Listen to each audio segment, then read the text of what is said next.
Hola amigos, bienvenidos a esta edición de día jueves del Portal del Villegas con la presencia de Nicole Rodríguez, con quien ¿Cómo está? te escucho muy bajito. ¿Me escucha bajito y ahí Ahora qué sí, tal? ahora sí. Ya. Ya, Estaba saludando simplemente a los auditores, a ti, a todos. vale. Les recuerdo amigos estos dos libros, más Envejezca o Muérase, pero sobre todo les recuerdo, para los que no se han dado una vueltecita por mi sitio, elvillegas.cl, que tenemos varios combos. O sea, estos libros los pueden comprar de a uno, igual que Envejezca o Muérase, que no se los he podido mostrar, porque no lo tengo acá. Pero hay varios combos que agregan en distintas combinaciones dos libros. Uno, Tsunami, que fue el primero de esta lista de libros que en cierto sentido han sido bastante, ha sido un poco como los versos de Nostradamus, esa ha sido la realidad.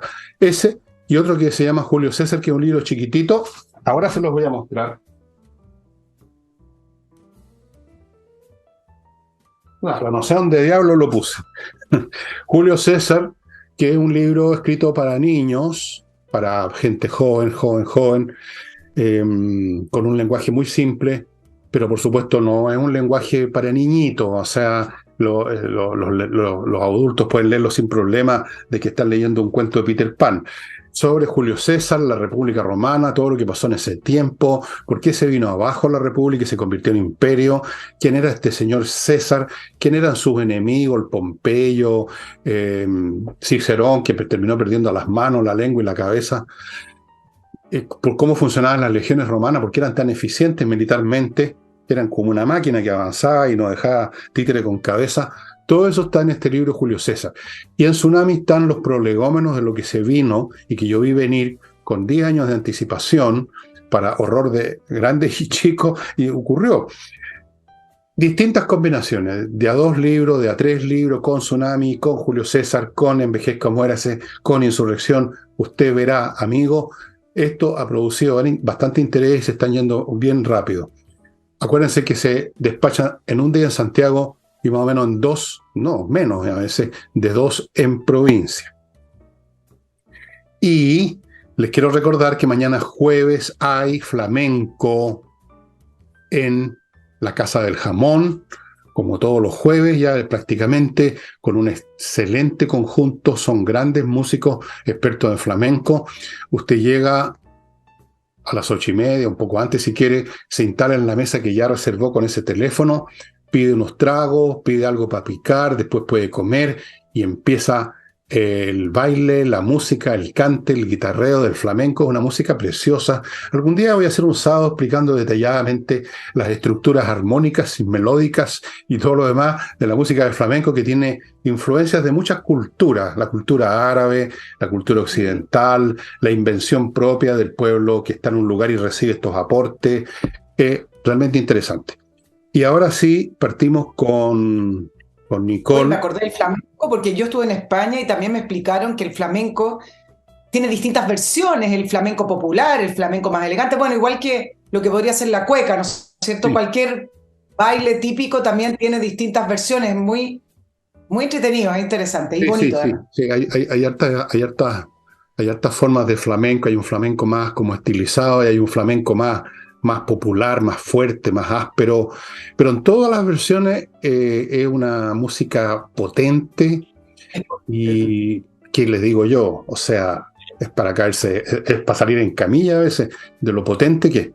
Amigos, partamos con el 7 de mayo, ¿qué les parece? A lo que nos convoca. Sí, bueno, varias cosas que podríamos decir. A modo general, viendo las declaraciones de estos días tan próximos a la elección de este domingo, uno dice, por Dios, qué extraña esta elección. No solo por el desconocimiento que tienen las personas acerca de la elección, quizás después comentamos eso, Fernando, pero personas que no tienen idea quiénes son los candidatos, personas que preguntan, ay, la elección es este domingo y yo se los puedo traspasar esta información porque me llegan los mails consultando. Y como uno trabaja en periodismo, en información, uno se acercan a mí a preguntarme cosas que son prácticamente información de sentido común o información que está ahí. Así que es muy extraña, pero tampoco es tan culpable y responsable las personas, porque la campaña ha sido extraña. Yo sé que uno tiene siempre la responsabilidad de informarse y estar al tanto de lo que está pasando en el país, pero la campaña ha sido extraña, es una campaña muy mínima, muy poca información y una campaña que la semana pasada tildamos de la anticampaña, es decir, venga a votar, pero en realidad sus problemas están en otro lado y esto no le va a resolver sus problemas. Tenemos un partido político como el Partido Republicano, que hace algunos días atrás también hacía declaraciones como, sí, no necesitamos una nueva constitución, pero ya están participando del proceso, entonces podrían decirlo de otra manera. Entonces, el punto es que ha sido una campaña tremendamente extraña, prácticamente en algunos sectores casi que llaman a no votar, algo tan extremo como está haciendo la izquierda, que está llamando a no votar. Ahora, dentro de este componente de lo extraño, se agrega otro más, y son productos de las declaraciones de estos 2 últimos días, que significa el control de daños. Yo nunca había estado frente a una elección en el cual el control de daño que se hace posterior al resultado se empieza a hacer antes. Y entonces tenemos la declaración de Elizalde, que tú, Fernando, analizaste completamente ayer, pero dejando claro que el programa del gobierno continúa independiente del resultado, que ellos proyectan malo o no muy bueno. Entonces, que el resultado del domingo no tiene que ver con el destino del gobierno, porque el gobierno sigue con su programa, porque fue su compromiso, o llámenlo como quieran, las demandas ciudadanas. Y no solamente fue Elizalde, el PPD, por ejemplo, también haciendo control de daño, y Natalia Pergantili, que es su presidenta y que es candidata además al Consejo Constituyente, dio una entrevista aclarando de que para que las matemáticas, la numérica, no es la apuesta de ellos, sino que para ellos la apuesta es un proyecto político a largo plazo. Y acá sí le doy un poco el punto al PPD, en el sentido de que cuando votaron por 94% salió a favor de ir en 2 listas, sabían que ir junto al Partido Socialista, si es que hubiera sido así, podría haber significado un mejor resultado desde el punto de vista total de la lista. Pero para ellos, lo que significó esa votación del 94% de ir separados significaba: queremos ser de centroizquierda, diferenciarnos, vienen futuras elecciones y no queremos seguir alineados en la línea la línea más de izquierda que tiene este gobierno. Y esto lo produjo los indultos, todo esto, para hacer un poquito de memoria cómo llegamos hasta acá.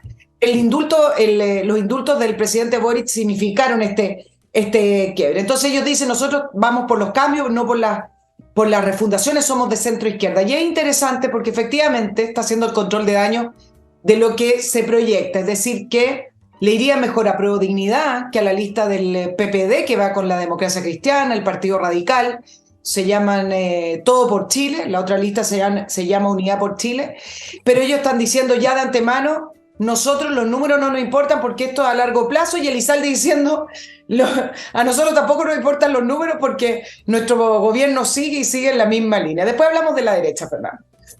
Bueno, el comportamiento de la izquierda en todas sus vertientes, incluyendo al gobierno, ha sido y es vergonzoso en esta materia, es vergonzoso.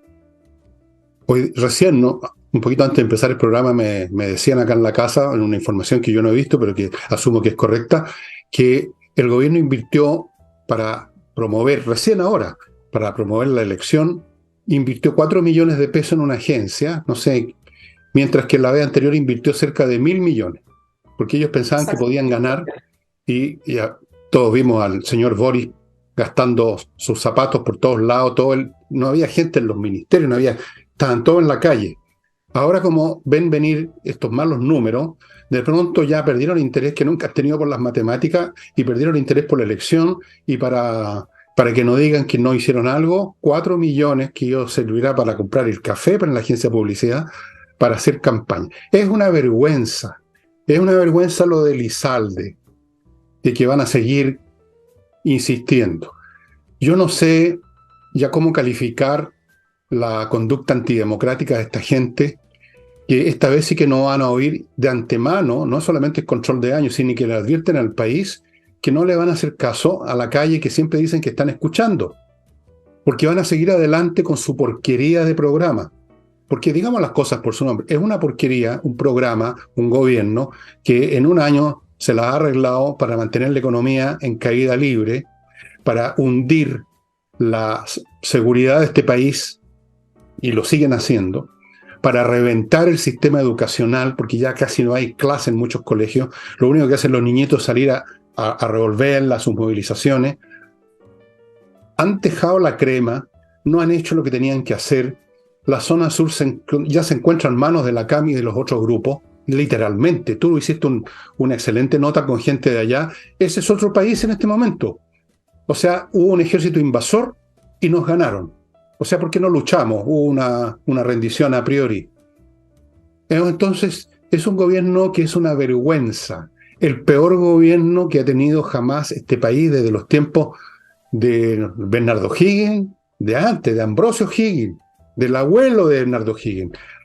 Y ahí los tenemos, anunciándonos además con una tupé impresionante, que a pesar de todas sus torpezas y de todo el daño que ya han hecho, pretenden seguir, fíjate, y no van a oír la voz de la calle, porque es un tema, como dijo Elizalde, que es tan poco inteligente, es un tema de convicciones. ¿Qué le importa a uno la convicción de ese cerebro de mediana cuantía en el mejor de los casos? ¿Qué le interesa a uno la convicción del señor Boris que anda por ahí, o de la señora Vallejo, o de todos ellos? Bueno, eso. Entonces, como ven venir un desastre, espero que sea un desastre, porque tampoco confío mucho en el pueblo chileno, para serte franco, no confío, porque tal como tú he escuchado gente cercana que decían, ¿es este domingo la elección? Oye, ¿es obligatorio? No tenía idea, estaba organizando un asado, me dijeron por ahí. Estaban organizando un asado, no sabían que era este domingo. Entonces, bueno, yo me voy a armar de paciencia, voy a decirle a todos ustedes, amigos, que si creían que esto no era obligatorio y estaban pensando en preparar un asado, preparen el asado para después, háganlo en la noche, o vayan a votar temprano y háganlo a la hora de almuerzo, pero vayan a votar. Se están jugando el país, se están jugando el futuro de sus hijos, sus nietos, se están jugando todo. Es verdad, y una buena constitución, quizá, una buena constitución escrita nuevamente, quizá no se note mucho, pero una mala constitución nos puede llevar a crisis muy profundas y a finalmente hacer el paso final de la democracia y de nuestras instituciones. Por lo tanto, efectivamente le han quitado el piso a la elección, los propios políticos, nadie quiere mucho ver resultados, todos tienen un poco de susto, entonces le quitan el peso a la elección, pero la elección sí tiene su propio peso. Ahora, eso desde el punto de vista constitucional, pero esta elección también va a ser un referéndum, un plebiscito, va a ser una manifestación acerca de cómo lo está haciendo el gobierno. Todas las elecciones que le tocan a los gobiernos siempre tienen que ver con la opinión, con la manifestación de lo que las personas están opinando acerca de el camino que está tomando el gobierno. Por eso este gobierno tiene tanto temor. Ahora, si analizamos y tomamos las palabras de Elizalde, Fernando, también hay otro factor, quizás, y es por eso que dio esas declaraciones con respecto al programa, y tiene que ver con la presión que ha estado ejerciendo el Partido Comunista hace ya por lo menos 2 semanas. Guillermo Tellier, que ha estado bien enfermo, pero que dio una entrevista el fin de semana, dijo que nuevamente hay que salir a las calles para hacer campaña y contrarrestar a la derecha, porque esta elección además, lo dijo honestamente, va a determinar la correlación de fuerzas dentro del gobierno. ¿Por qué fue tan claro? Porque las proyecciones que tienen en el gobierno y otros centros de estudio es que la izquierda le va a ir mejor que, por ejemplo, la lista del PPD. Y quizá incluso a Prueba de Dignidad, que suma al Frente Amplio con el Partido Comunista en votos, le puede ir incluso mejor que al Partido Socialista. Entonces, ya están adelantando que si se dan esos números, ellos van a presionar por una nueva correlación de fuerza al interior del gobierno. Y lo han dicho en varias entrevistas. Incluso también Lautaro Carmona, el secretario del Partido Comunista, dijo que los resultados de esta elección no ponen en cuestionamiento las prioridades del gobierno, y habló de que a lo mejor se pagan costos por no avanzar en el programa, es decir, un análisis completamente distinto a lo que ha manifestado la ciudadanía, y volvió a hablar también de la correlación de fuerza. Entonces, por eso Elizalde, que está muy nuevo en el gobierno, hace una especie de declaración de fe con respecto al programa previo a los resultados de esta elección. Voy a mi primer bloque, estimados amigos, y seguimos con este tema. Autowolf.cl, póngase en contacto con ellos para que vayan a su casa a dejarle estupendo la carrocería de su vehículo en un día frente a sus ojos en su casa. Casos extremos de que el auto esté muy estropeada la carrocería, se lo llevan a su garage, no a algún otro que uno no sabe cuál es, ni por muchos días, por unos pocos días de la semana, y lo dejan estupendo, como yo lo pude verificar con el mío, que estaba en muy mal estado, quedó como nuevo, digamos, como nuevo como era el año 98, que es de ese año mi auto. Autowolf.cl. Continúo con Kame ERP, un software financiero para todo tipo de empresas, para revisar cómo va los estados financieros, si los clientes están pagando, quiénes son los que no están pagando, controlar stock, procesar remuneraciones, integrarse con los bancos, con el Servicio de Impuesto Interno, con Mercado Libre, si viene a cuento, y un montón de cosas más. Todo el paquete financiero, administrativo y de control y gestión de una empresa, pónganlo en manos de Kame ERP, que implementa en 2 horas esta cuestión y tiene planes desde 12 UF al año. Sigo con Remodeling, otra empresa, pero esta se dedica no a remodelar sus finanzas, sino que su casa.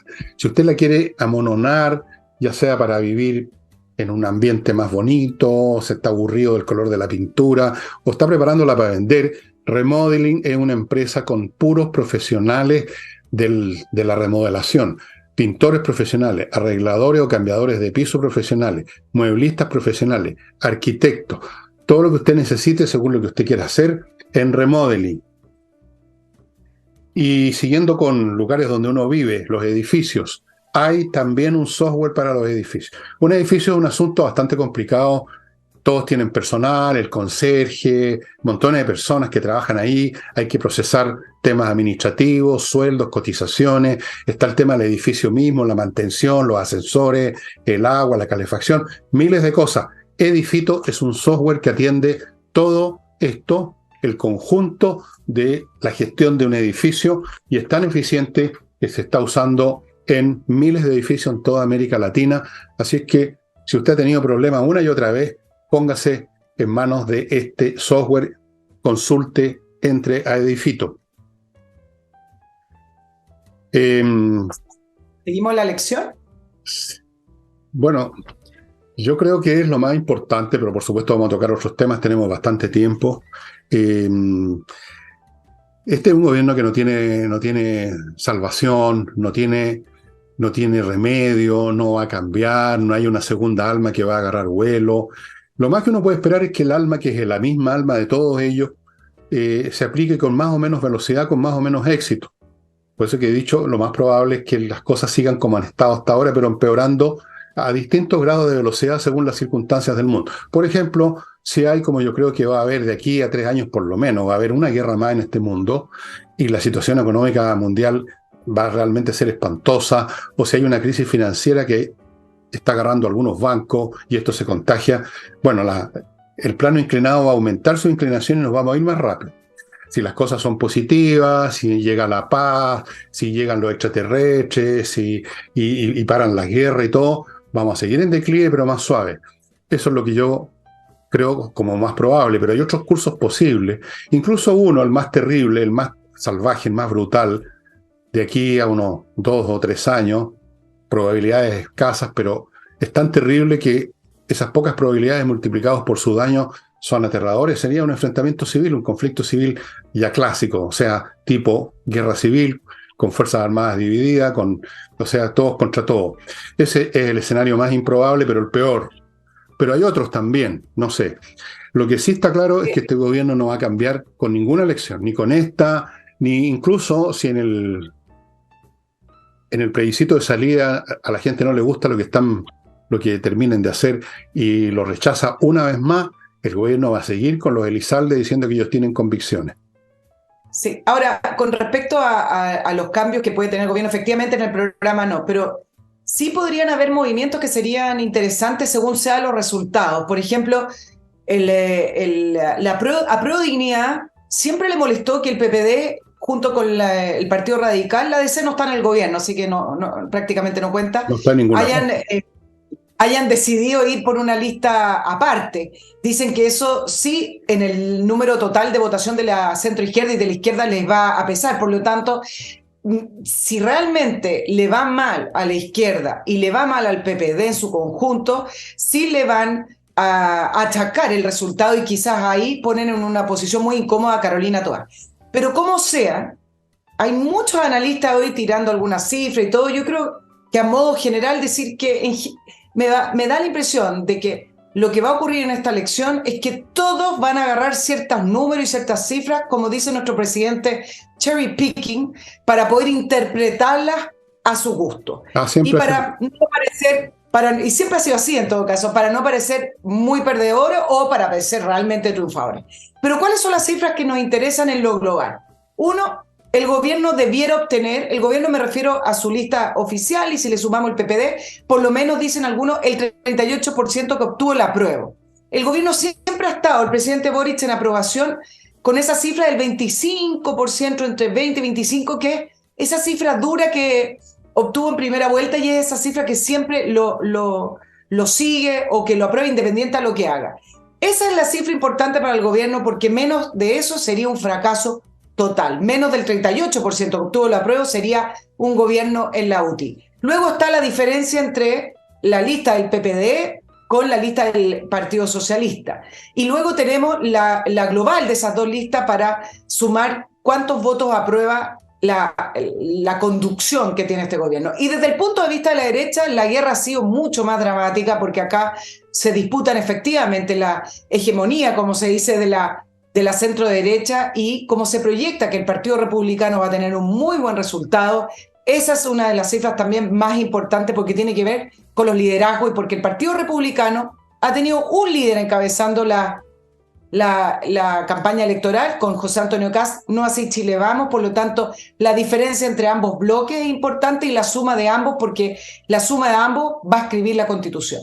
Sí, bueno, de todos esos cálculos que hacen los políticos que tú has explicado, a mí me interesa una sola cosa, que simplemente la oposición tenga la mayoría suficiente en el Consejo para que no vaya a salir una porquería de proposición constitucional, o por lo menos si sale una porquería, que sea una porquería para el otro lado, digamos, una cosa distinta a lo que quiere la izquierda, que es echar abajo este país y construir no se sabe qué.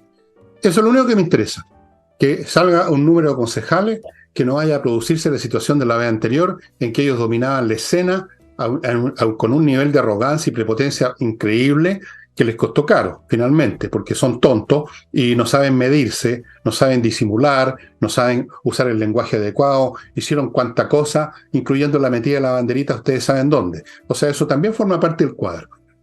A mí me interesa que no haya una mayoría de esta gente que no tengan simplemente, ojalá que no tengan ninguna capacidad de imponer nada, que les pase lo que le pasó a la derecha en la vez anterior, que ahora se den vuelta las tabas y que estén jodidos. Y a pesar de eso, si la Constitución me parece mala, voy a rechazarla en su momento.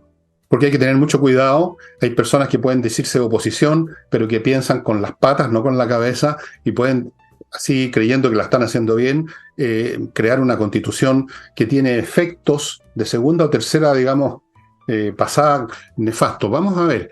Pero por el momento, cada día tiene su afán, que no gane la izquierda en ninguna de sus vertientes en este Consejo. Que hay una mayoría absoluta de la derecha, de la oposición, que es lo que corresponde a la realidad, pues si el pueblo chileno no quiere esta cuestión ya.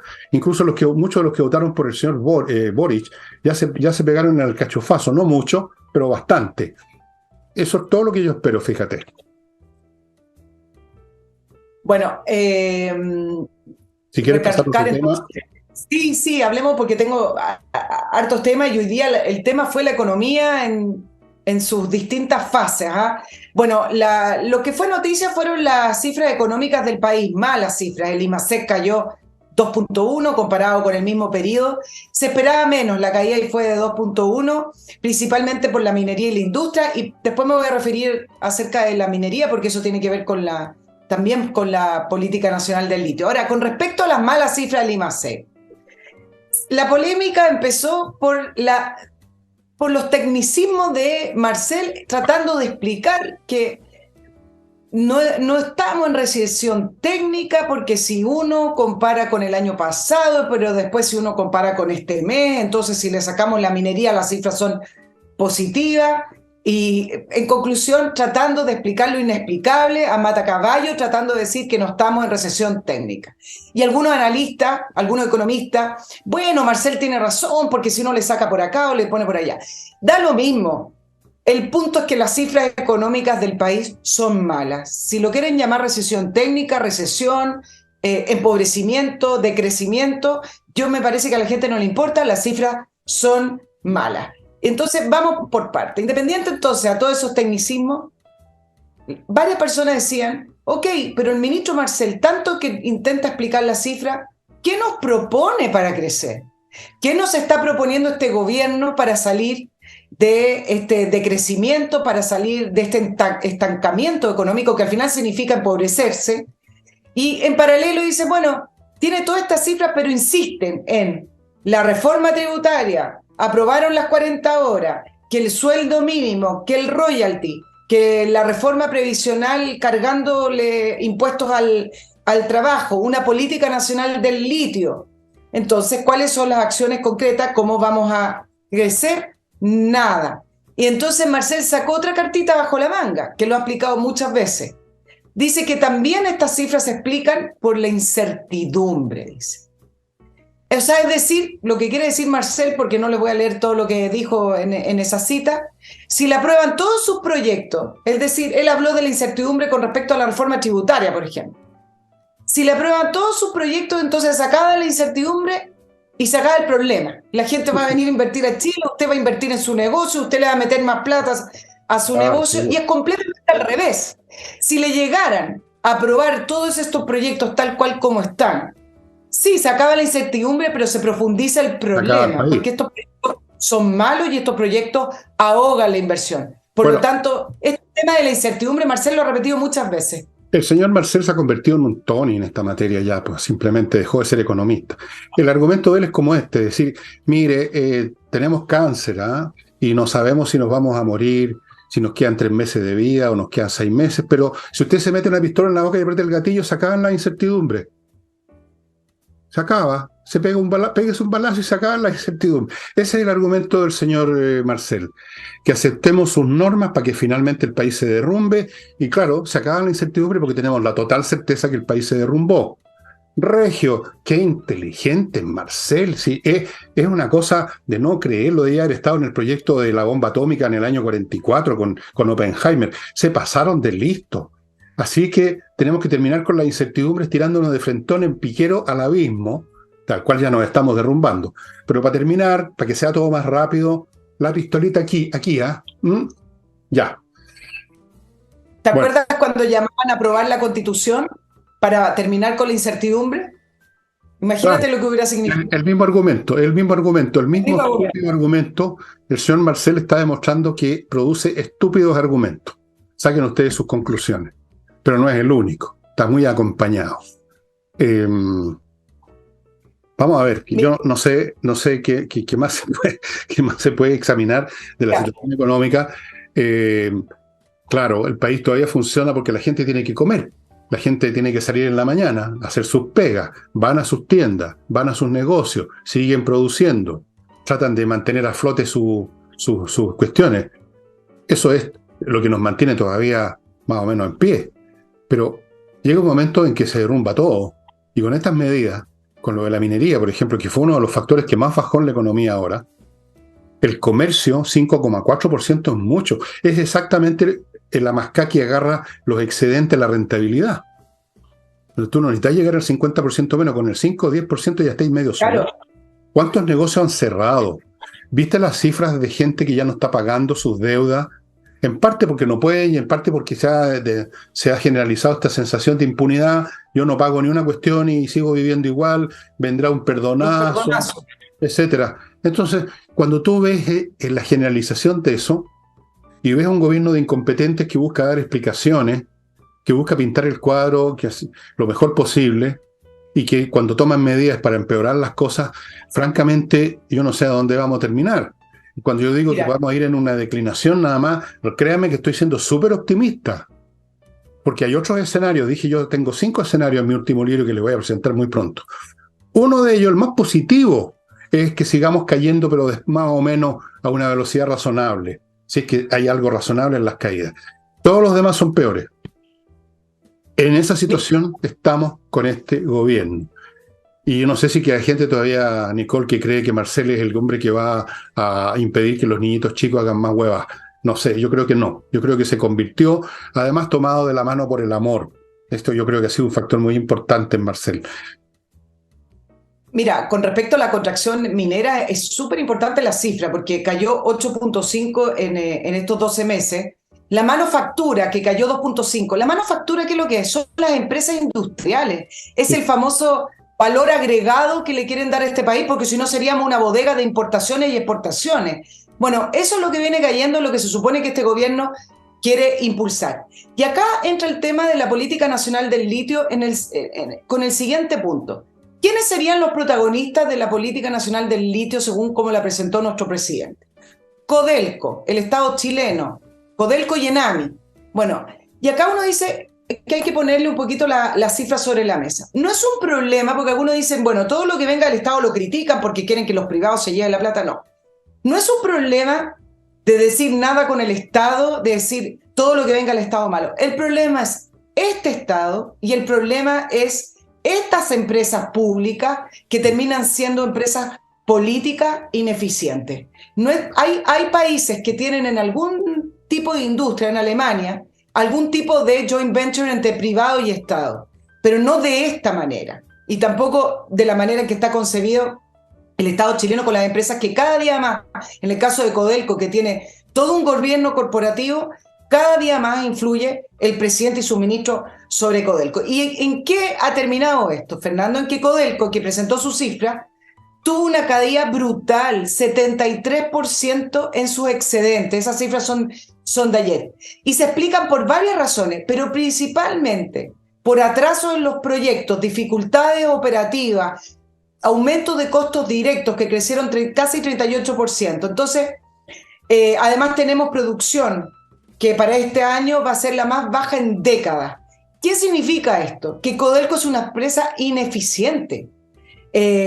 Incluso se ha salvado un poco por el que el precio del cobre está alto. Siempre ha sido Pero si así. no fuera eso, claro, entregaría mucho menos. Entonces, el tema es que quieren hacer socio del litio a una empresa que opera con deuda, 18.000 millones de dólares.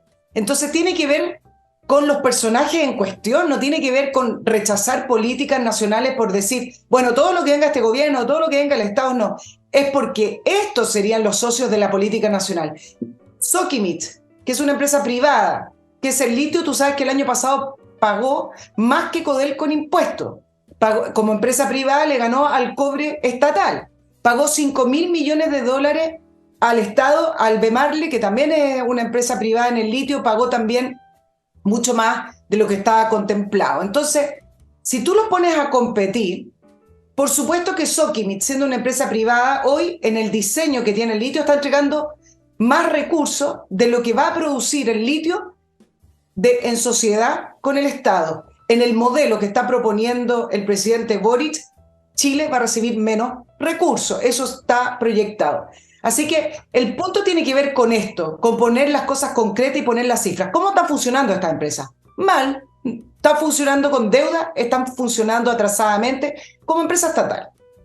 Sí, eso es así, las cifras son indesmentibles y siempre lo han sido, pero esta gente no tiene remedio, no funcionan con las cifras, funcionan con la ideología. Para ellos el Estado es representativo del bien de la comunidad, que no existen las comunidades ya. No estamos en la época del Neolítico o del Paleolítico, donde todos son iguales, adoran el mismo tótem, el brujo, etcétera. Es una sociedad diversa, compleja, pero ellos tienen esta mentalidad, la comunidad, y la comunidad representada por el jefe, por el cacique, en este caso el Estado.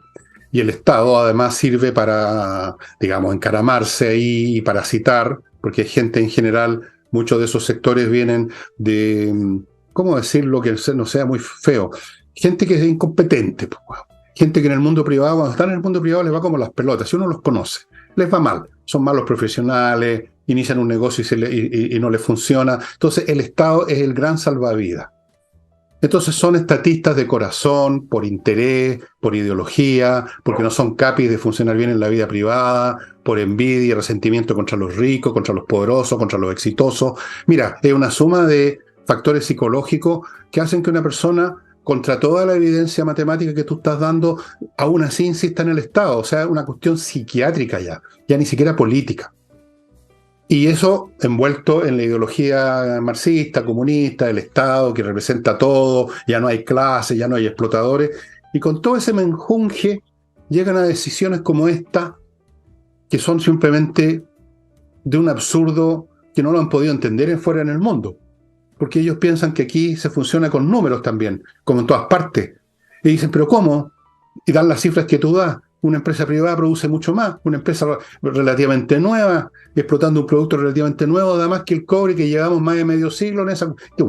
un siglo. Entonces, ¿qué es esto? Pero no tiene remedio. Esto es como tratar de convencer acerca de la realidad del cosmos a una beata, y además una beata analfabeta, que cree en San Pancracio, que le va a prenderle velita a la Virgen de no sé qué cosa. ¿Cómo la convences tú? ¿Tú has hablado alguna vez con un fanático religioso? Yo sí. Y francamente no les entran balas. A esta gente no les entran balas. Entonces continúan haciendo tonteras con un Marcel que debiera por lo menos conocerse la tabla del 3, que se ha convertido en un justificador, en un... ¿cómo lo llaman los gringos a estos que hacen el doctoring? Que arreglan las cosas, la retórica para explicar lo inexplicable, como decías tú. Mira, aparte de eso, Fernando, cuando las industrias son sensibles y los anuncios que vienen directos desde la presidencia o desde el gobierno como política nacional del litio son sensibles y no afectan simplemente de lo que están hablando, por ejemplo, en el caso del litio, sino que también al cobre. Y después nos preguntamos por qué no entran más inversiones. Y lo voy a decir por lo siguiente. La prensa internacional reaccionó de una manera bastante dubitativa, estoy siendo muy elegante, ante el anuncio de la política nacional del litio. Se habló de nacionalización, estatización. Hoy hay un artículo en el Financial Times, que es uno de los diarios financieros más prestigiosos del mundo, con el título que dice lo siguiente: Chile se acerca un poco más a otros países de Latinoamérica como Bolivia y México mediante la imposición de un control estatal sobre el litio. Por eso Argentina nos agradeció, no sé si tuviste las declaraciones la semana pasada, que algunos directores de empresas mineras, también creo que fue un ministro, agradeció al presidente Boric por su política, porque dice, el mismo reportaje de Financial Times habla de que Argentina va hacia arriba, Australia y África con respecto a la producción del litio. Pero hay otros reportajes que son preocupantes, donde se preguntan, y acá es donde uno dice, mira cómo afectan después en cadena estos tipos de anuncios, donde se preguntan si este modelo que está proponiendo el presidente Boric con el litio lo van a replicar o no con respecto al cobre y los contratos que actualmente están operando y están vigentes. Es decir, Chile está pensando probar con el litio lo que después va a hacer con el cobre, y entonces empieza toda una serie de incertidumbres para los inversionistas que no están sentados esperando en la puerta para entrar en la frontera de Chile y decir, ya, pues, contésteme para meter plata. Están mirando a otros países para invertir. Y así es como uno se va quedando atrás. Bueno, esas preguntas hay que hacérselas al presidente del país, a don Guillermo Tellier. ¿Qué es lo que tienen en mente, en carpeta para más adelante? Yo, mientras tanto, tengo en carpeta una carpetita con 3 o 4 cositas para contarles, para que recuerden productos que son para su beneficio, estimados amigos. Como por ejemplo, si usted tiene millas acumuladas por sus vuelos y no los va a usar, antes que desaparezcan, un buen consejo, vaya a kmmillas.cl y se las van a comprar a buen precio. Ya la pasada va a estar ayudando a la Unión de Amigos de los Animales, una hermosa iniciativa que yo apoyo con todo mi corazón y también con mi billetera. Continúo con inviertanusa.cl, una empresa que lo lleva a Estados Unidos para hacer inversiones inmobiliarias, no sin antes haberle ofrecido a usted un portafolio repleto de opciones para que usted elija dónde quiere invertir: un terreno en Wyoming, una playa en Florida, un centro comercial en Montana, un iglú en Alaska, lo que usted quiera. Lo llevan para allá, le abren cuenta en bancos norteamericanos, le consiguen crédito, le tramitan visa de residencia, cualquier problema van a estar con usted para resolverlo. Inviertanusa.cl y no olviden, amigos, compreoro.com, que no solamente le ofrece a usted la posibilidad de comprar oro o plata o las dos cosas en lingotes con casi 100% pureza, sino que además ahora le está comprando a usted oro. Si usted quiere deshacerse de unas joyas de oro porque tiene un apuro, porque ya no le interesa esa joya, se lo van a comprar y pagan de inmediato, estimados amigos. Averigüen compreoro.com, el local donde se hace esta operación. Y termino este bloque con Salinas y Ojeda, un bufete de abogados especializados en temas civiles que usted ubica en salinasyojeda.cl, que tienen una excelente tasa de éxitos legales por una razón muy simple. Son muy buenos abogados y se especializaron en ese tipo de temas que son la inmensa mayoría. No se ponga en manos de cualquier abogado que puede perder hasta la camisa y no avanzar su caso. Y volvemos con Nicole. Yo no sé si, un poco para aliviarnos nosotros y aliviar a nuestros visitantes al programa, pasemos a algo distinto que no sea este país que por donde uno lo agarre es como el palo gallinero. Tal como están las cosas, este gobierno no tiene, digamos, redención. Yo no le veo ninguna redención. No veo nada y busco porque me gustaría ver algo positivo. Por ejemplo, hoy día vi una noticia que este famoso plan de, creo que me la viste tú, que calle sin violencia, algo así, resulta que están soltando a los que toman presos. Flor de plan. Flor de plan. ¿Fuiste tú? No, fue otra persona. Sí, no, está bien, sí, soltar. Claro, Carabinero está haciendo su labor, pero resulta que a pesar de que tienen órdenes de detención pendientes, lo van soltando arriba del 38%, claro. Pero te quieres reír un poco porque hoy día sí que en realidad no es para la risa, porque son nuestros parlamentarios, pero esto ya pasa a ser un poco caricaturesco. Tú sabes que dentro de las presiones que se le están ejerciendo sobre el gobierno previo a la elección, hay dos grandes proyectos en el Congreso, por el sexto retiro, y ahora volvió a tomar fuerza la condonación del CAE, la famosa condonación del CAE, y además que por resolución parlamentaria, aprobado por 99 votos, se le está exigiendo al gobierno. Bueno, pero a diferencia del sexto retiro, Fernando, el CAE fue promesa de gobierno. O sea, el presidente Boric llegó a la presidencia prometiendo, bien así absolutamente, que fin del CAE y que el CAE era una política injusta, que el CAE prácticamente era un negociado entre el gobierno y los bancos y que fin al CAE, fin de las deudas. Y hoy el ministro Marcel, nuevamente, que atroz que tengamos que hablar de Marcel, pero tuvo que responder todo Marcel, porque al presidente Boric lo tienen calladito previo a la elección, se quiso retirar un poquito en segunda línea, pero ha explicado en todos los tonos que es prácticamente imposible condonar el CAE. Por ahí trató de hablar de la reforma tributaria, que por último aprueben la reforma tributaria, así uno tendría más recursos para poder evaluarlo. Muy irresponsable desde el punto de vista de Marcel, porque aunque se aprobara la reforma tributaria, no tienen cómo pagar la deuda del CAE, pero el punto es que está en el programa de gobierno. Pero la parte jocosa vino desde el presidente de la Comisión de Educación de la Cámara de Diputados, del diputado Gaspar Rivas, del Partido de la Gente, porque como Marcel cerró la puerta a la condonación del CAE, muy ingeniosamente, mira lo que le responde el diputado para que vean el talante de los diputados que tenemos en el Congreso.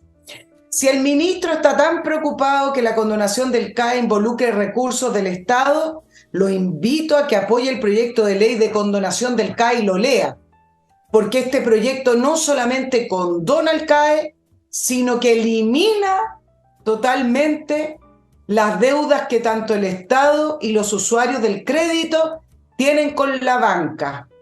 Chao CAE. Es decir, el diputado Gaspar Rivas le dice al ministro Marcel: si usted aprueba este proyecto o le da un respaldo al proyecto, usted lo que está haciendo no lo está entendiendo. Nosotros en el proyecto estamos eliminando la deuda. O sea, el diputado Gaspar Rivas está diciendo que se eliminan las deudas por decreto, por una ley. Yo realmente me costó. Es que, entonces me reí, pero ahora me pongo seria porque no lo entiendo. No, es que para entender estas cosas hay que ponerse en un nivel que para ti es imposible. Uno no puede entender personas muy superiores y uno no puede entender a personas muy inferiores. Hay una cuestión imposible. Además, hay una cuestión moral aquí básica. No se trata simplemente que el gobierno no se pueda hacer cargo de esas deudas. ¿Por qué tendrían que condonarse las deudas que tú contrajiste en un momento dado? ¿Cuál es la moral de que si tú contraes una deuda, suponiendo que tú como una persona mínimamente inteligente examinaste las condiciones de la deuda que vas a contraer, a menos que sea un fresco que espera, ya no importa porque igual me la van a perdonar después? Deben haber muchos de esos. ¿Cuál es la moral de condonar deudas? ¿Cuál es la moral de que el gobierno elimine la deuda que tú contrajiste, ya sea por un tema de educación o para comprarte, digamos, lo que sea?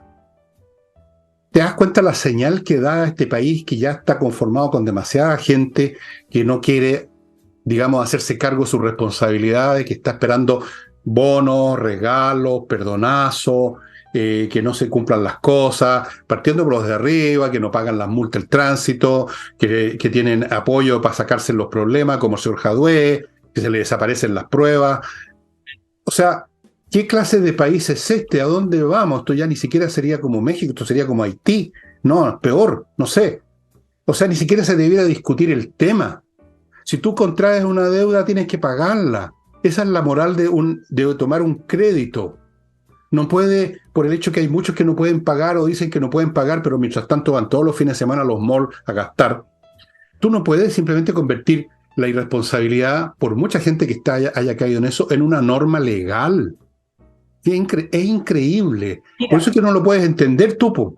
Yo no lo, hay que ponerse, digamos, patas para arriba y la cabeza en el suelo para entender este tipo de principios que se discuten en un congreso o con un ministro como si fueran una cosa razonable, como que fueran algo que corresponde discutir, a eliminar las deudas. Y ahora viene este caballero y perfecciona eso. No, no solamente el Estado no se va a hacer cargo, se elimina la deuda por decreto, miércoles.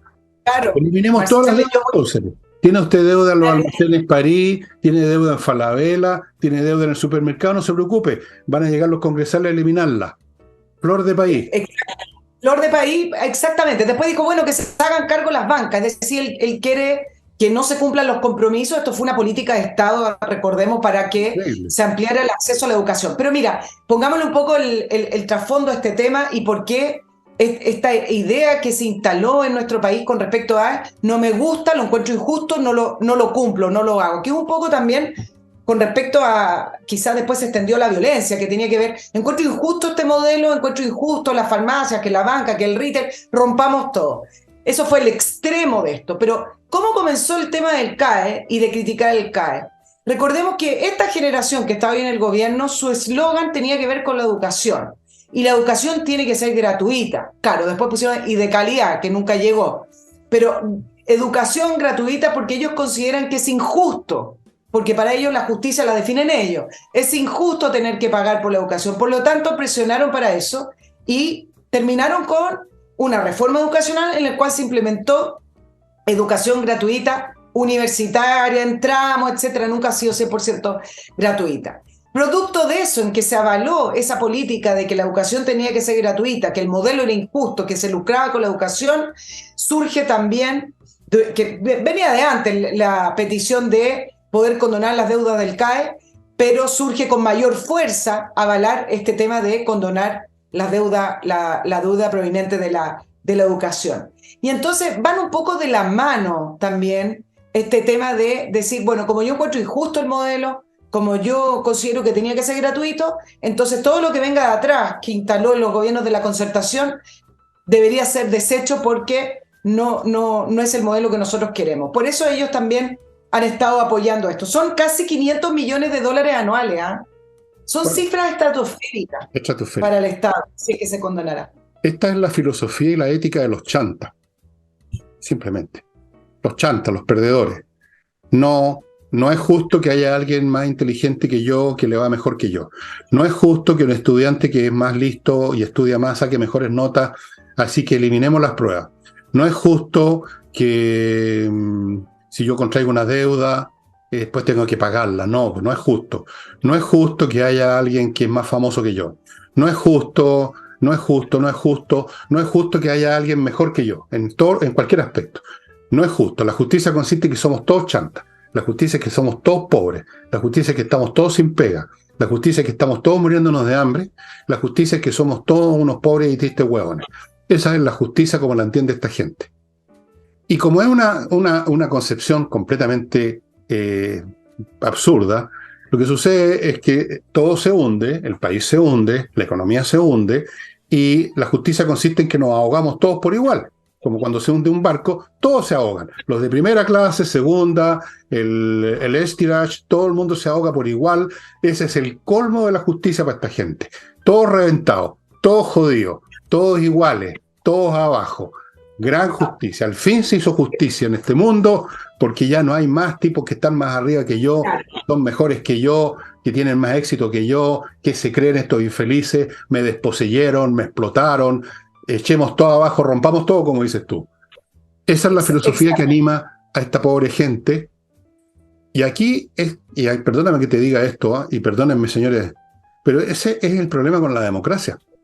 Cuando se convierte en populismo y demagogia, y los peores instintos de la mayoría de la población se convierten en norma, se convierten en un deber ser, se convierten en un paradigma, y los políticos, que son en general una manga de mediocridades ambiciosas, explotan eso para llegar arriba en la parte más arriba del barco que se está hundiendo.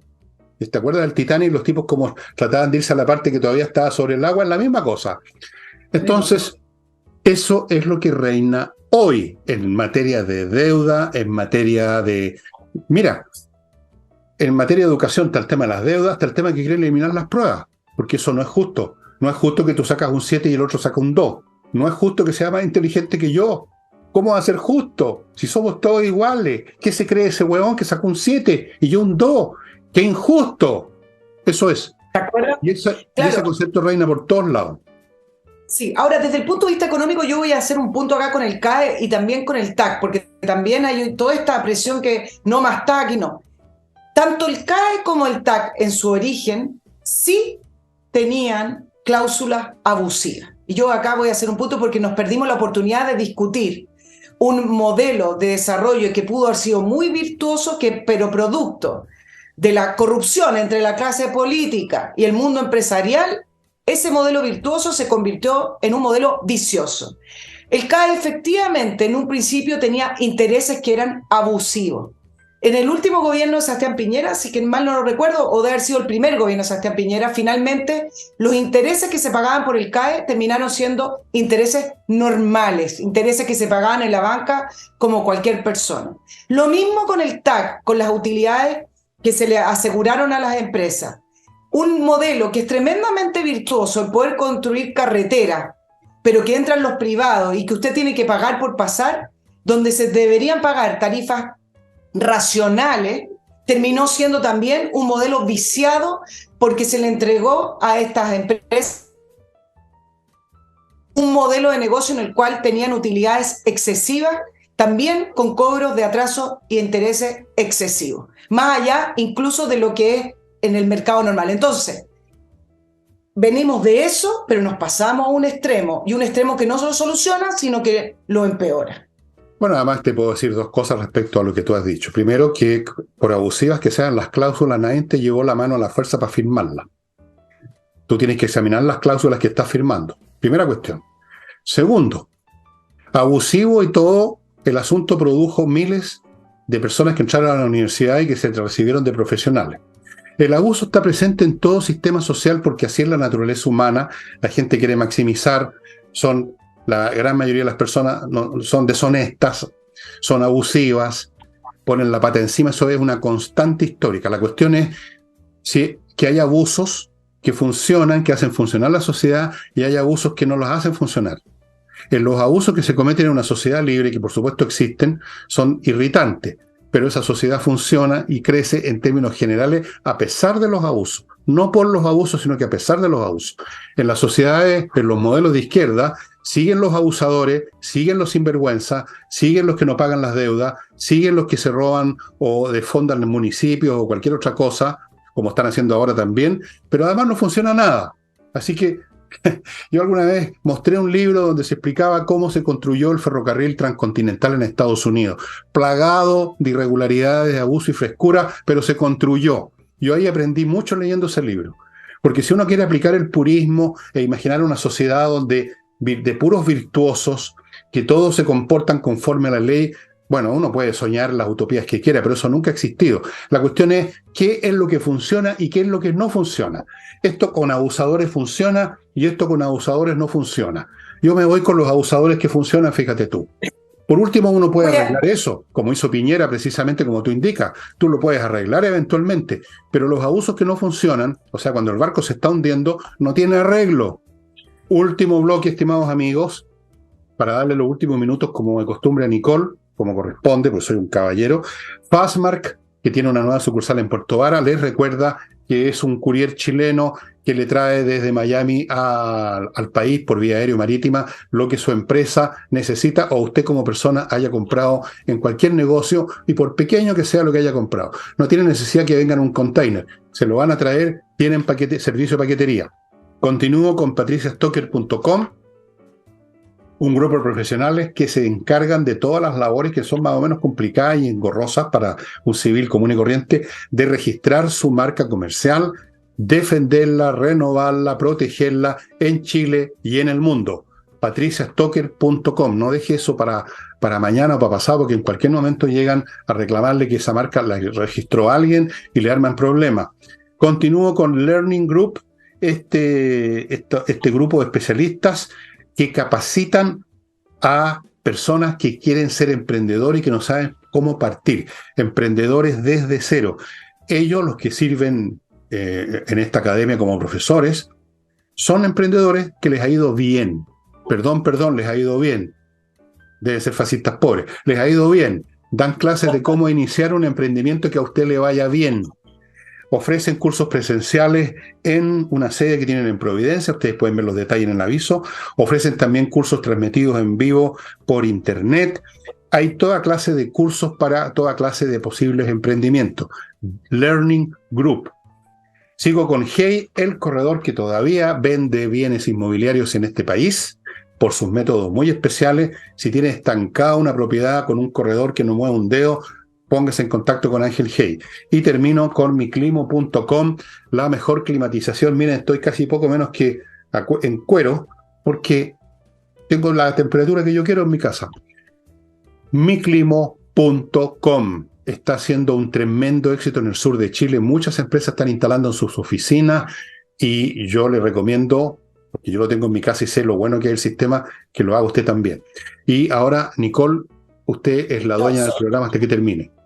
Solo para redondear, porque yo voy a tomar la línea de lo que tú estabas hablando con respecto al sistema. Y quizás voy a decir algo muy políticamente incorrecto porque, por ejemplo, el gobierno del expresidente Ricardo Lagos, que todavía cuenta con mucha popularidad y cuenta con mucho respeto, me parece que es un ejemplo. Construyeron carreteras, me parece que hubo crecimiento en Chile, etcétera, pero en el gobierno de Ricardo Lagos comenzó una de las mayores tramas de corrupción. Acuérdense de los sobresueldos, donde se le entregaba plata a los ministros, al más estilo argentino, si quieren. Y entonces el resultado fue un acuerdo entre prácticamente el expresidente Ricardo Lagos y Longueira, que era el líder de la época de la oposición. Entonces, efectivamente, muy poca gente hace mucha memoria de esa trama de sobresueldos, que al final en Chile siempre le ponemos una palabra formal, sobresueldo, pero al final tiene que ver con sacar más plata del Estado y pasarla por abajo con un sobrecito para el bolsillo, con la excusa de que ganaban muy poco, ¿te acuerdas? Y ahí empieza una hebra de corrupción al interior del Estado que se ha institucionalizado y se institucionalizó fuertemente. Pero poco se habla de esto desde el punto de vista del ex gobierno del presidente Lagos, sino que en general se le valora que tenía altura de estadista, que tenía el país ordenado, que construyó carreteras. Me parece que un poco por ahí puede ser el ejemplo de lo que tú estabas planteando con respecto a que hay ciertos niveles de corrupción que son permitibles para poder hacer avanzar la máquina. Así es. Exacto. Bueno, no es que a uno le gusten los abusos, pero hay cosas que se pueden corregir. Tú pusiste un ejemplo excelente.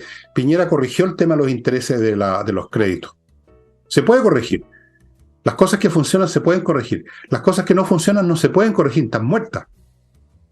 Entonces, si el día de mañana la banca y el sistema financiero se va a la cresta en este país porque unos no pagan y no quieren responder por sus deudas, y se empieza a instalar esto de que yo tomé una deuda y resulta que tú la tomaste y apareces luego como víctima, como si tú eras obligado a tomarla. Si se instala eso, se derrumba todo y ahí no hay remedio posible. No hay remedio posible. Uno tiene que partir de la base que la corrupción y la frescura son elementos intrínsecos a la raza humana. Punto. Si ustedes estudian historia de cualquier época, de cualquier país de la cual haya registro, se van a encontrar con fenómenos parecidos. Van a encontrarse con frescos de raja que se arrancan con el tesoro del rey, otros o ahora en Rusia, que descubrieron que un depósito donde se suponía que habían ciertos elementos para el ejército no existía nada porque se habían chupado la plata los generales. Donde ustedes pongan la mirada van a encontrar lo mismo. Pero la cuestión básica es siempre la siguiente. ¿Qué sistema permite que a pesar de todos esos déficits que ponemos nosotros los seres humanos, la cuestión crezca? Eso es. ¿Qué es lo que funciona y qué es lo que no funciona? Uno tiene que ser realista. Yo no estoy defendiendo cobros abusivos de nada. Hay que ponerle remedio a esas cosas. Y uno puede estar permanentemente luchando contra esos abusos, tal como uno lucha todo el tiempo contra la delincuencia sin jamás lograr extinguirla del todo. Exacto. Pero la solución, por ejemplo, no sería decir, bueno, ya que hay tanta delincuencia, eliminemos a la policía, eliminemos las leyes, hagamos como ese presidente que dices tú, decretemos que tal delito ya no es delito y se acaban los delitos. Bueno, ese esquema es de una imbecilidad tan absoluta, el pretender una cosa, digamos, como esa, que no hay palabras. Yo me quedo sin palabras para calificar. Y lamentablemente, y lo hemos visto en todos los periodos históricos que uno ha conocido, cuando el pueblo llega a una cierta situación de descomposición moral en todos los sentidos y elige a corrupto o a tarado, demagogo, esa sociedad se desploma, pero sin remedio. Yo les podría dar ejemplo. Uno de estos sábados voy a hacerles un catálogo de sociedades que colapsaron por decisiones de arriba tomadas mirándole la cara a la barra brava, que exigía que se acabara esto, que se terminara lo demás allá, y lo que pasó es que se terminó el país completo. Hay hartos casos. Uno de esos casos, por ejemplo, el más extremo es Haití, pero también lo es México, donde el narcotráfico domina, es parte del Estado ya. Otro caso es Venezuela. ¿A qué sigo? Nicaragua es otro caso. Y ahora es Chile. Argentina, se me estaba olvidando, una de las que pudo haber sido una gran potencia mundial, Argentina. Se arruinó. Lula está arruinando ahora Brasil. De todas maneras. Desde luego cambia de retórica según el país que visita este pobre guatón guachuchero. Así es. Así que, oye, amigos, estamos en esa situación. Sí, tú sabes, esto para terminar, porque yo sé que nos vamos. Cada vez que hablan de perdonazo, que el perdonazo al CAE, que el perdonazo de los TAC, siempre he pensado que al final lo que están pidiendo es que perdonemos a la clase política por haber hecho estas políticas corruptas, en vez de... Pero no es un perdonazo a las personas, es un perdonazo a ellos, porque tanto perdonazo que piden que finalmente entre el populismo y el cargo de conciencia, una mezcla muy mala, muy tóxica.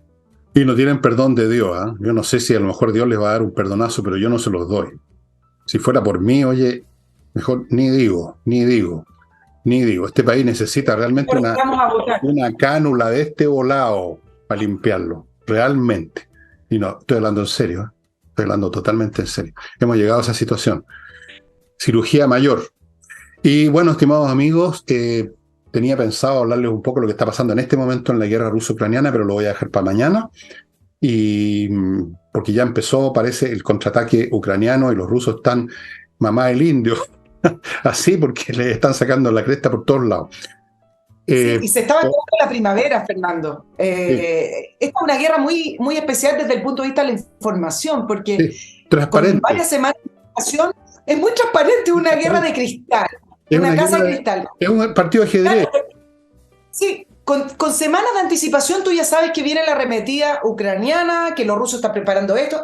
Es una guerra sí sorpresa en ese sentido. Y ahora viene todas las arremetidas de primavera, porque el clima juega un factor importante para poder definir y diseñar cuándo vienen los nuevos bombardeos o una nueva campaña. Lo que pasa es que se necesita el suelo que permita una marcha rápida del equipo pesado.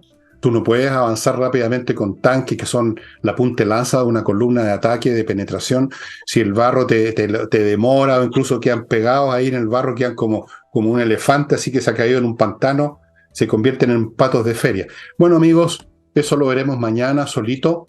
Hablaré de la guerra, de la cual hay unas imágenes que no sé si las has visto tú, porque esta guerra no solo es transparente, sino que permite seguirla como nunca antes se había seguido. En No sé línea. si has visto Sí. esos videos de drones que dejan caer una bomba, y tú ves los soldados que están abajo a donde les va a caer la bomba, y en los videos, la parte final donde la bomba estalla y los hace pedazos, esa parte la cortan. Pero uno ve a esos tipos que están ahí, de repente fumando, los alcanza a ver en todo, que van a morir en 2 segundos más, porque va la bomba cayendo y uno la ve. Es muy impresionante.